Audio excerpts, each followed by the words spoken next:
क्या हो गया? हम कौन? हम ज्ञानी भी हो गए और हम धनी भी हो गए। भाई गायत्री जपने से धन भी आ गया और कानपुर का ज्ञान भी आ गया। तब हम क्या है वो दुनिया की होड़ में लग जाते हैं? नहीं साहब, गायत्री जपने से ये तो हमको केवल जीवन जीने का गुरु महाराज ने फार्मूला दिया है। अब उस पर चलने की बारी है। और जब तक चलेंगे नहीं, जब तक हमारे जीवन में ये चीज आएगी, वो समाज को दिखा नहीं सकते। क्यों कि बताने की बात तो बहुत हो गई साहब, प्रवचन की बात तो बहुत हो गई साहब, मंच से ज्ञान की बात तो बहुत हो गई साहब। अब लोग देखना चाह रहे हैं, हमसे उम्मीदें लगाए हैं, हमसे आशा अपेक्षाएं लोगों की है कि साहब ये कुछ न कुछ करेगा तो गायत्री परिवार करेगा। बताओ, हम किसी दूसरे संगठन की बुराई नहीं करते, लेकिन एकमात्र जो है अखिल विश्व गायत्री परिवार है। आज हजारों करोड़ों लोगों को आशा अपेक्षा है, तो है उसको केवल गायत्री परिवार से कि ये गायत्री परिवार हमारे लिए कुछ करेगा। लेकिन हमारी तैयारी उस स्तर की नहीं है जिस स्तर से कि लोग हमसे आशा अपेक्षाएं लिए बैठे हैं कि साहब ये कुछ करेंगे साहब, ये कुछ बताएंगे साहब। इसलिए भाइयों, आपसे हमारा निवेदन है कि आप हम हमारी पात्रता का विकास करें। और पात्रता का विकास नहीं करेंगे तो गुरुजी वहां से तो भयंकर तरीके से शक्ति छोड़ रहे हैं। और हमारी पात्रता नहीं होने से कई बार हम गुरुजी से खूब शक्ति मांगते हैं, तो गुरुजी कहते बेटे तेरी पात्रता तो बड़ा, मैं शक्ति छोड़ दूंगा तो वो छोटी मोटर को बड़ी लाइन में कभी जोड़ दिया जाए तो धड़ाम से उड़ जाएगी, वो तो तू भी ऐसा धड़ाम से उड़ जाएगा, तेरी पात्रता तो कुछ बड़ा।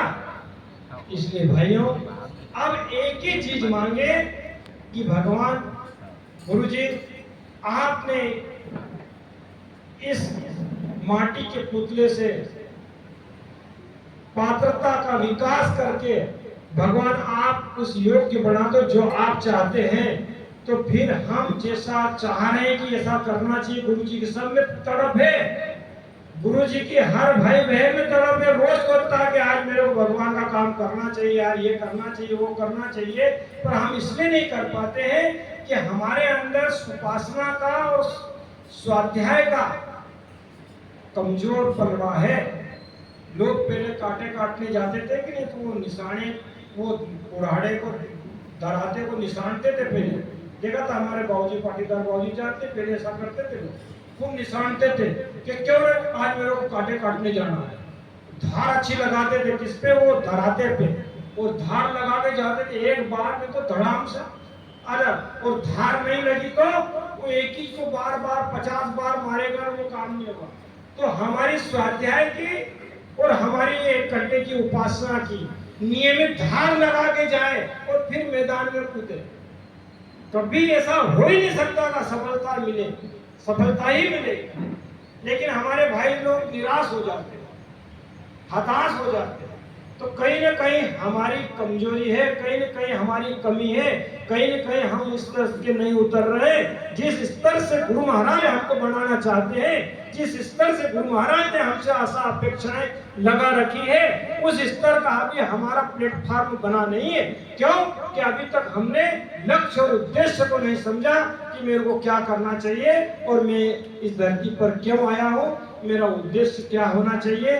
ये चीज हमको अभी पल्ले नहीं पड़ रही है, इसलिए हम प्रभावित हो जाते हैं, हम दुखी हो जाते हैं, हम तनाव में आ जाते हैं, हम एक दूसरे से तुलना करने लग जाते हैं। इसलिए भाइयों, आपसे हमारा निवेदन है, समय बहुत ज्यादा हो रहा है, अंतिम 10 मिनट की बात कहकर अपनी बात विराम दूंगा। हमारे भाई साहब फिर युवाओं के बारे में, बाकी आगे की कार्य योजनाएं, प्रज्ञा मंडल, महिला मंडल कैसे वो पूरा देंगे। हमारे आदरणीय भाई साहब का परिचय थोड़ा सा देऊं मैं, हम इनसे प्रेरणा लेते हैं।